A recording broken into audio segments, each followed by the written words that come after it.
অনেক দিন পরে আজকে মায়ের হাতে এই স্পেশাল বিরিয়ানিটা খাচ্ছি, কারণ পিহুর পড়ার চাপে প্রায় বাড়িতে অনেক দিন হলো যাইনি, আর গেলেও সেইভাবে থাকা বা মানে হয়ই না।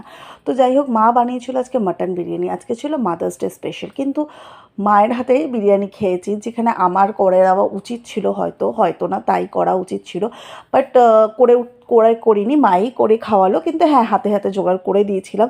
বিরিয়ানিটা এতটাই টেস্টি হয়েছিল, আর এত গরম গরম নামিয়েছিল, জাস্ট আমি হাত দিতে পারছিলাম না মাটনটাতে। কিন্তু মাটনটা এতটাই নরম আর জুসি হয়েছিল, প্রচণ্ড টেস্টি হয়েছিল। তো যাই হোক, প্রথমে আমি পেঁয়াজ দিয়ে গ্রেভি দিয়ে একটা বাইট নিলাম, অসাধারণ হয়েছে।